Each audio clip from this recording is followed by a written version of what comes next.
Dion Fanning of the Free State podcast is in studio now. Dion, whenever we have a guest in, I do a lazy bit of research and I go to their Twitter account just to see what they've tweeted about recently. But I couldn't find any football on your feed over the last week. You're really making me work for it. In fact, the last football-related tweet that you put out was about Darwin Núñez. It was your piece in the Examiner after his miss against Aston Villa a few weeks back. And you weren't so much having a go at Núñez, but the oversized importance that Liverpool seem to place on him at these stages, these crunch times in the season. But I put it to you now on this Monday morning, after his heroics, where the hell would Liverpool be without Darwin Núñez? Well, yeah, I suppose, and that's the story of the Premier League season, I guess, in that Liverpool have had players like Núñez who can come in and do something, and then Arsenal haven't had those players. I think that piece, that was after the Villa game, and I was kind of looking back on last season as well, when I think he had a kind of psychic influence or psychic impact on Liverpool by missing all those chances against United, and I think failing to beat Manchester United was what actually destroyed. Failing to beat them twice, once in the cup and then in the league, was what actually undid Liverpool last season. Because they were aware they could play them and they could see how bad they were and that they didn't beat them, kind of let it to all unravel. And again, you get to Arsenal yesterday and you look at them and you look at the kind of the failure to beat United. Now I know United set up not to be beaten. And Ruben Amorim says, don't worry, we're not going to play like this forever. He said when you coach United, you can't play like this too much. But the idea is to win the game, not just showing something to the fans. Yeah, but they didn't win the game. So that didn't happen either. So United are so fascinating right now because it's just constant, constant misery, just interrupted occasionally by this sense that when anything goes, again, after the Liverpool game, they were at it too, and talking about, and was that the game when Martinez was pointing at his head and saying, we got to be smart, we got to be mindset. And, it doesn't seem to happen. And now what Amorim said yesterday was more, honest, I suppose, in a sense. Well, he's always been honest, but more brutally honest in that it's like, where, we played a certain way to get a result. But to go back to that, I think Liverpool, those moments, they've needed their forwards. And I would argue that still their forwards aren't, they're nowhere near the level of the forwards Liverpool had in the years when they lost by a point to Manchester City, but they're still better than what Arsenal are able to call on. Yeah, well, let's come back to Liverpool and the forwards. We'll start at Old Trafford. United won, Arsenal won. The game was actually really interesting because I watched it and I wasn't exactly at the edge of my seat watching it. United clearly thought, we'll sit in, we'll not do anything stupid, but then the crowd weren't into that then, and there was protest beforehand, so there was already that bad feeling in the air. But if you watch the highlights, which I did this morning, United looked electric. United looked like the team with all the chances. The stadium looked like it was bouncing, and Arsenal looked like they were hanging on. Yeah, no, it was. The first half was just like a classic example of like these two teams are really, really. They're just the sense they have of the modern era. I know Arsenal have been challenging for titles, but because of the fixtures between these two teams in the past were so glorious and so spectacular and produced every kind of narrative and storyline you could hope for, like from, Keane in the tunnel, just Vieira, Van Nistelrooy, everything, Martin Keown, like the whole thing was always there. And then you have this sort of really repackaged, dull kind of version of, especially with United. I think it's the game still appears on your kind of timeline as this is going to be. It's Manchester United, Arsenal, and then you watch the first half, and you're right. Like the first half, if you watch it in full, and I watched the highlights as well, and you watch the highlights, going, God, this is a lot better than that's why they're called highlights. But it was I thought the first half. you know, like I saw Arteta saying they played very well, and I thought it was just one of those halves that you never want to ever kind of reflect on again. And then you know, Bruno got the goal, which kind of changed it. The goal, yeah, a good free kick. So United went 1-0 up. But you can't talk about this goal or this free kick without talking about the wall. You can. Come on. Like, you know, they're all like talking about the wall. 11.2 yards was the distance between the ball and the wall. And I mean, it's funny because Austin McPhee, I don't know if you know Austin McPhee, but every Aston Villa fan does. He's a set piece coach and they know often they get annoyed by him because too prominent, like the Arsenal set piece coach.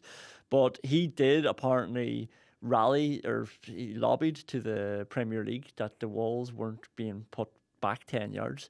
And after he did that, Villa actually scored a couple of free kicks. They haven't scored since.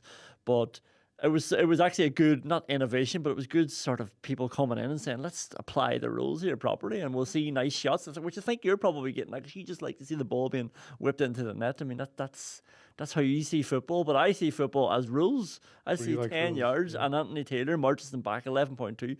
And actually, if you see him walking backwards after he puts the wall back, 15 steps backwards back to Bruno at the ball. He knows that's not 10 yards. I mean, why is your head in your hands right because they spent so, like, this says it all about, you know, about the game in some ways. They spent so long talking about this yesterday. Well, I've only got 10 minutes put aside for it. You've got a minute for every yard, and then we'll do 11 minutes. I put 10 minutes aside, but actually we went to 11 because, you know, we have to remark this properly. No, it was, maybe it would have made a difference. Raya's position made a much bigger difference than where the wall was. And if you want to get really, like, Arsenal could have been on top of that. They could have said to him, you know, why are we going back? So why, you know, they can see how far. Like, and I saw Declan Rice saying they thought they were gone back too far. Yeah. So, you know, edge up a bit further. You know, just do what teams always do. Yeah, don't stand back too far. And it's interesting you say that because Arteta, and you'd sort of think it's his want to come out and complain about the referees and being screwed over, but he was actually pretty annoyed at his young players. He said Bruno Fernandes has been smart. He took advantage. That's football. He's been smarter than the ref. That's okay. They allowed him to do it. I think he's talking about his players. I think he's a bit annoyed that his players have this naivety, the right word, because I know after the Porto game in the Champions League last year, he was really rattled that they were allowing teams to be better at shithousery than Arsenal are. And like, if you watch the Prime documentary with Arteta, if you watch the Prime documentary of Mourinho with Spurs, it's like all Mourinho especially is concerned about was being the aggressors and not being the ones that are being screwed over in any possible way. And I think this just doesn't sit right with Arteta. Yes, this is another minute I've dedicated to this free kick. Well, you know, but it's actually a more, like, if you use it as a way of, if you want to use it to broaden it out into a more interesting point or attack about it on Arsenal, I'm happy to do that. Because I do think there is something in that, and you know, that sense of, you know, failing again this year. And okay, they can talk about their injuries and they can talk about that, but they're not. They like Arsenal last season clearly was a season when Arsenal really had their chance, and even then when they went to Manchester City, they produced the most boring game of football most people have ever seen, you know, and that told you something about the Arteta kind of mentality. And he can criticize his team or he can criticize whatever, but ultimately there is something absent in that squad that is stopping them. You know, whatever the circumstances, they seem to find a way of coming second, basically, and it's done with, you know, there's a caution at the heart of it, which I think is on Arteta. That's become more and more pronounced over the years. That was there, obviously. That was showing itself last season. Now, obviously, if Son scores for Spurs against Man City at the end of last season, everything looks different. Yeah. That moment is the moment for Arsenal, but it's, you know, somebody else's moment. But like this season, you know, they can trot out all the injuries, they can talk about it, but ultimately there's been a kind of flatness to them, which I would say is a product ultimately of that that conditioning, that sense of hyper order that Arteta has imposed on the squad has ultimately led to a situation where they're kind of there's a lack of spontaneity, there's a lack of invention, there's a lack of creativity that has cost them.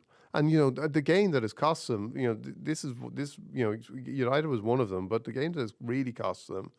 And when I wrote that piece about Liverpool, it was when it was just before Arsenal played West Ham, and that game summed up everything about Arsenal this season. Yeah, a crowd that were totally uninterested,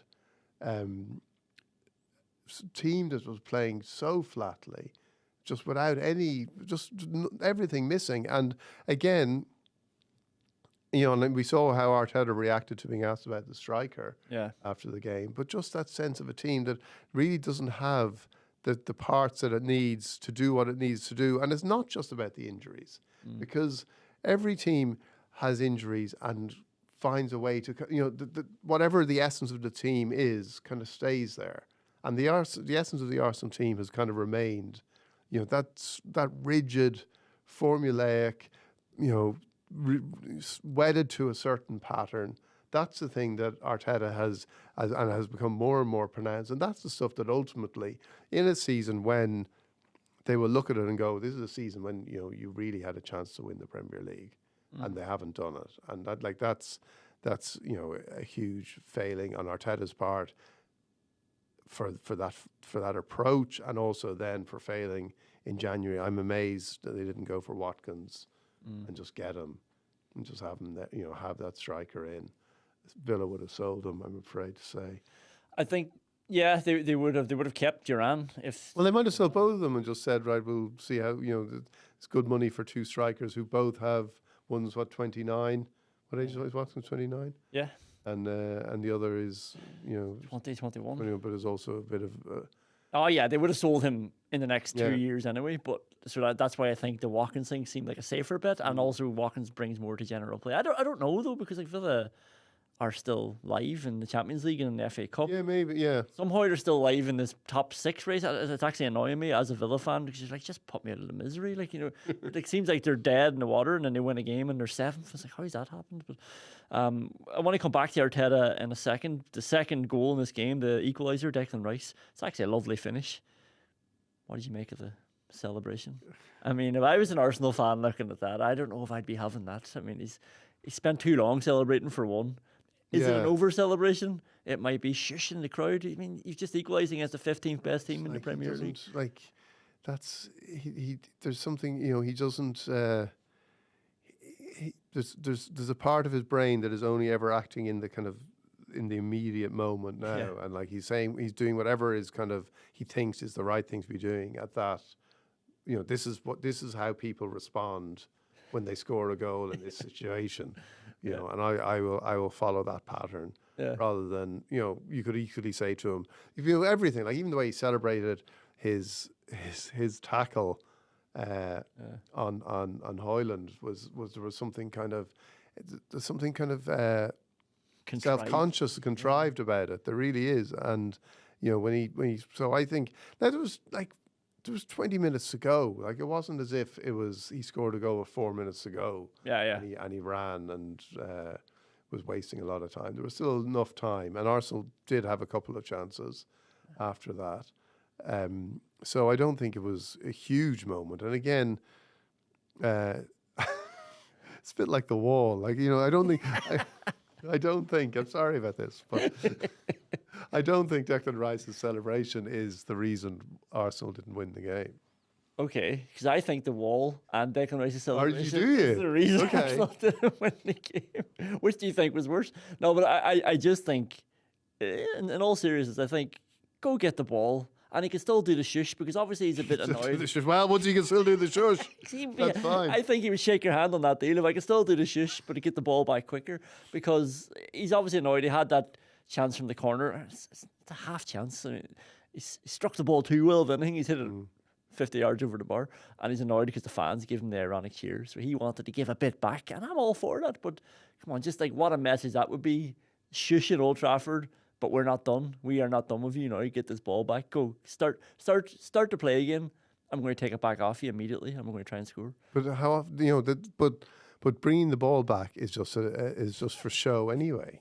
It's just something that people do for show. You bringing the ball back or bringing the wall back? Because I can talk about either of those. You can just pivot depending on what I say there. No, but bringing the ball back is just a demonstration that you care. How much time do you actually gain from getting the ball on the centre spot? And you're still waiting for the other team to kick off. I have to say though, I don't know if it's an Achilles heel or it's definitely a weak point in my personality, but those little shows, did they go do something for you? They do something for me. Right. And I know a lot of it's platitude. I know a lot of it means nothing, and it's built on sand. But I don't know. I think it shows me something. Now, ironically, that is part of the problem of Arsenal, is that they're trying to do that too much. They're too aware of what people like me are saying. Go get the ball and bring it back, because somebody else, like you, would point out Declan Rice going and doing that is just showing off that he's trying to get the ball back and play. But there's something about it that if everybody's thinking that way the whole time, I think it would actually benefit them. Yeah, but maybe it's to do with that sense of urgency. Maybe that's why you'd like to see it, because there is, again, just that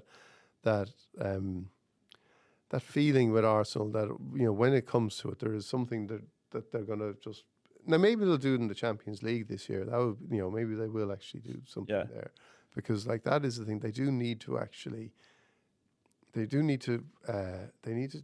challenge. I don't think teams need to win trophies, but they need to actually really, really challenge. And when you compare, like last season was the closest they're going to come. But when you see, you look at a season like this season, you think, right, this is a year when a team like Arsenal, with the money they've spent, with the ambitions they have, with the sense of entitlement almost they have to be in those positions, that they this is a massive failure. Yeah, you're touching on something there that I want to talk about in the Liverpool match. Not necessarily the Liverpool match. We don't really need to get into the weeds of this game, but what struck me over the last few weeks is how slow people are to credit Liverpool for winning the league, essentially, or how quick they are to almost invalidate the season. It's everywhere. Like, Liverpool are top because City are off it. Liverpool are winning because Arsenal's injuries. The quality of the league isn't as high this season. Nottingham Forest are third, but that's the whole point of winning a league season. The champion is who is the best that season. And if City aren't as good as them on that given season, if Arsenal as a club, because winning the title is a club effort. Like, if they aren't prepared for a few injuries, when they've had a great injury-free run for a while, then that's their issue, and it means they can't keep pace with the best team that season, who is Liverpool. And the reason these teams can't keep pace, the reason Chelsea quickly fell off when we were talking about them being title contenders, the reason we're finding it boring, because Liverpool's pace has just been relentless to keep winning. And we've been, I think, Man City-ified, into thinking that the only worthy way of winning a Premier League is to finish ahead of a 90-plus Man City season, 90-plus points Man City season. But the worthy way of winning a league is to finish ahead of the other 19 teams. That's it. And it's not that easy. That's why Liverpool have done it once in 35 years. And, that anybody would take anything away from them, I think is crazy. Yeah, I agree with you too. But I do think I think people like title races, and I think you also learn something about a team in a title race. And you're right, the title races of recent years have been defined by something else. Those Liverpool, Manchester City title races where everyone is just winning. Yeah, but that was extraordinary in itself. It wasn't like the title races we would have seen 15 years beforehand or 10 years beforehand, when you would, teams would lose and, there would be stumbles. It was just this relentless need to win every game, but that produced something compelling too. Yeah. And I think when you don't have that, it's understandable that people will then think, the team isn't being fully exposed. And that weekend, when Arsenal lost to West Ham, Liverpool were under a bit of pressure, and they, people say now they haven't had a blip. They haven't, but they drew They had a number of draws over a period of games, and they drew a few games like the Everton game, Newcastle game in the last minute, and they'd let it. If you draw enough games, you're gonna it doesn't matter that you're not losing. Your people have the opportunity to close the gap on you. And but then they went into that weekend when they were playing City. They went in, and then Arsenal lost the day before to make it very simple for them. But I agree with you. I think it's you can't and they have set an amazing pace. And even if you look at last season, Liverpool actually, when they were still in the title race, which kind of I think people have forgotten, went on until kind of mid-April or early April. I think was when the United game was, and then they lost to Crystal Palace and Everton, and it kind of fell away. But I think for Slot to have done what he's done, and I think if the season maybe was the other way around, people would be more excited by it, because I think in the last few weeks there's been, like, the Southampton game was so boring, terrible game to watch, and that element of Slot's personality, or his coaching style, which is kind of cautious and sort of influenced by Guardiola, has kind of appeared a bit more, I think, in recent weeks. Whereas at the start of the season, the thing that was working was when he was actually really letting the kind of, I think Carragher said it after one game, first half Slots, like second half Klopp. But just that ability to make kind of really, really dynamic changes. Yeah. And he's still doing that, but I think the first half of the season there was some incredible football. They were playing some really scintillating football, and that was kind of gripping. But even so, to do what you've done as a manager, to come in your first season with no signings, one signing is Chiesa, who never plays. That's exceptional. It really is exceptional. So, but I think if a team doesn't have that sense of a challenge in the final months of the season, in the final weeks of the season, you feel like you are missing out on something. And also you feel that a team isn't being fully examined about every aspect of being a champion. Yeah, no, obviously that's true. Obviously we want the title race, which is fun. It does show a bit of the medal, I like to see what's in somebody's stomach, if they have it or not. But if they aren't being pressed, winning a league title is just being the best that season. And I think it was Gary Neville before the Liverpool match, maybe he was talking up, he was comparing Arsenal last season to Liverpool this season. We've got a clip of it here. Not that Arsenal didn't seize the opportunity, just a very, very strong Liverpool side did. Not quite. I mean, yeah, you're right. Liverpool have been strong, but Arsenal should have been closer to them. Arsenal of last season are as good, if not better, than the Liverpool of this season. So Arsenal should be neck and neck with Liverpool. The injury crisis, though. I know, but you've got a plan for that. I mean, Arsenal haven't signed a striker for 3 years, and now it's woe me about the fact they haven't got a striker. They've got Havertz up front, they've got Jesus. He doesn't fancy, to be fair, Jesus anyway as a striker. Havertz is his only option, and surely you've got a plan in a 55-game season that you're going to lose a player or two. And I just thought I don't know exactly what annoyed me so much about that, but you're talking about Liverpool being pressed, and it would show that they're true champions as such. But also, I'm looking at it thinking, well, they're going to be champions, whatever the circumstances. Yeah. They'll have a Premier League title under their belt. Slot will have a title under their belt. They'll be a championship winning team. And whatever Arsenal did last season, the season before, they haven't done that. They haven't been championship winning teams, and you can't say Arsenal last season are better, as good, if not better, than an actual championship winning team. But you could also say that the Liverpool teams, the team that got 97 points, you would say is better. That Liverpool team is better than this Liverpool team, And I think, it's a very Gary Neville thing to say. It doesn't mean anything. And I think the problem for Arsenal is that unlike those Klopp teams, when they did take their opportunities too against a phenomenal Manchester City team with every advantage under the sun on Manchester City's side. Liverpool still managed to win things, even though they came second a number of times. Yeah. They still managed to compete and reach Champions League finals and win the Champions League and win the Premier League. Arsenal haven't done that. Like I think that's the key point. Yeah. That whatever season it's been, whatever way the season has fallen, whether it's been a close season chasing Manchester City, they failed. The following season, no Manchester City, wide open, there for the taking, they failed again. So I don't think you can say that like Arsenal last season, if they were able to call on all those players, would they now be winning the league? I'm not so sure, because I think they may have found way, like Liverpool's, they might be putting a better fight up, but they might also be finding ways to come second again. So that's the thing.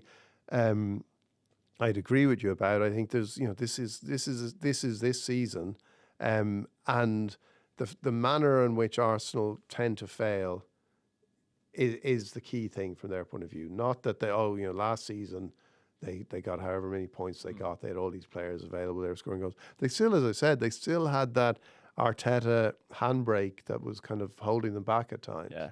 And would that have manifested itself if they'd all those players available, if Saka was available, and yet they were closer to Liverpool? How would they be going about those matches? What would Arteta be doing? What would the atmosphere be like? I still think there's so many question marks about them that you can't really say that last season's Arsenal, which is whatever Neville is getting at, last season's Arsenal would be beating this season's Liverpool. Yeah. Is there any part of you that thinks, even though Liverpool are going to win the Premier League, is there any part of you that thinks if they manage to lose to PSG, which is a live possibility, PSG look very good, if they lose to Newcastle in the League Cup final, is there any part of, not that the Premier League will be taken away, but the air will be let out of the balloon a little bit of this season? Yeah, I think, especially the PSG, I think they need a big performance there, because they were so poor, like they were so bad in the first game, that and it's a different competition, but it does lend itself to that idea of they're not great champions, they're not great. Whereas if they were actually to perform in the second leg to get through, then you'd be, it would add some credibility to their to their general standing, I think. Yeah. I don't know if you watched Wolves v Everton at the weekend in your list of games to go through. 8:00 on Saturday night. David Moyes said I'm usually a bottle of wine in. Yeah. Did he say bottle or glass? I think he said bottle. Bottle. Well, somebody who did watch it was Heimir Hallgrimsson. He didn't care about the kick-off, going to the Black Country at 8:00 on a Saturday night. Him and John O'Shea in attendance, watching Jake O'Brien and Matt Doherty. But he wasn't in attendance in any League of Ireland matches on Friday night because he was at Late Show. And he was talking, obviously, about his comments a few months ago about the Shamrock Rovers thing where he talked about these players. But we had you on before, we discussed this before, but he's clarified them a little bit. He said, we have 2 players from Shamrock in our preliminary squad. He said Shamrock. for the upcoming Bulgaria game, so I would be contradicting myself by saying you have to be somewhere else. So that is, I suppose, a clarification. The League of Ireland is drastically improving. What Shamrock Rovers did created a positive spiral. It gets interest. Players and coaches will get interest. Of course, we have to improve, and through Brexit, more players will stay, and players will get their first caps. So he hasn't closed the door. He's obviously very much not closing the door. He's bringing 2 players in from the League of Ireland in the next squad. Yeah, I was looking. I saw the picture of him at that match, and I was thinking, I'd forgotten that before there was this controversy about what he said about the League of Ireland. There was the one about not going to matches in England. So like he had he's given up. He's like each time he's kind of shifting. So now here he is in Wolves on a Saturday night when he could be watching it on Y Scout or whatever. It is.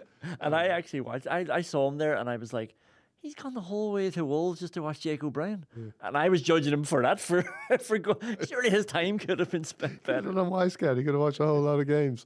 So I do think, and I think one of the things that is good about, well, it's a shame that most of it is framed in terms of attacking the FAI, that's understandable. But one of the things that's good about the kind of rise of the League of Ireland is that the Irish man, there was always this sense with Irish football that, that until there was an international break, that there wasn't that much interest in anything. And so the manager would come in and he just bombarded with questions about whatever, because there was no other talking points in Irish football. And it just became like, I think managers often felt just like this sort of relentless kind of demands here of kind of do this, do that, whatever. And like they often believed that this was sort of there was a kind of a failure to kind of truly grasp where Irish football was in relation to things, like now I watched them on the Late Late Show. I watched it too on the Late Show, and it was really painful. Like, it was really painful viewing, and like, I think there are huge Ireland have got some good results recently, and but I do think there's still a long way to go with him. But I feel like I didn't really see outside like the FAI and how they're being managed, and I think there's an awful lot of issues there. I think everyone was kind of downcast by the comments of the new sports minister about the academy funding. Come back to me in a year. Like, I think, but a lot of what he said just it was just common sense. Everybody is looking to select players at the highest level that they can be at, playing at the highest level all the time. We know that the problem with everybody knows that the problem with the academies we have in Ireland, or we need to have in Ireland, are that they're not at the level. Players aren't getting the contact hours that they would be getting if they went to England to an academy. So we know that, and the players are only not going to England because of Brexit. And we keep talking about this as an opportunity, which it is, but at a time there comes a point, and it's already past that point, when the opportunity is not an opportunity but a crisis, because the players aren't going to be getting those hours. So Damien Duff actually said something about. Well, Damien Duff said, when he said about Mason Melia, he said, "Well, I went to England when I was 16." Yeah, so he was sort of framing it like he's a bit behind now because he's going over it. And it's great for. I don't know. I do think if you're playing League of Ireland football when you're 16, you're probably getting a good fast track development. Like, if you're in a kind of academy or whatever, or in the under 21s or whatever, it's a different matter. But I do think there's definitely a reality there that we all know what the reality is, and it does need to change. But I also would look at everybody everybody in League of Ireland is also doing things for the benefit of their own club. They're not doing things necessarily for the benefit of the international team.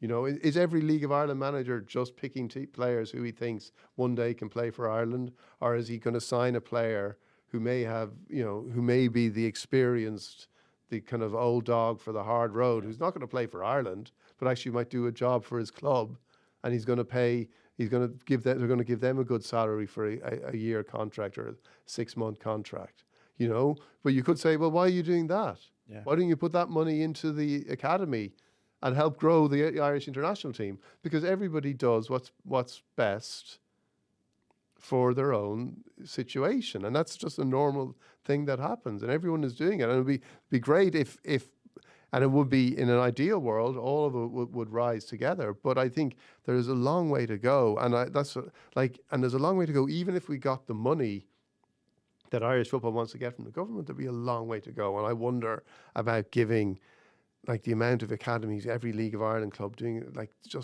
there's certain elements of that structure you think is that the way to be doing it? We're a small population.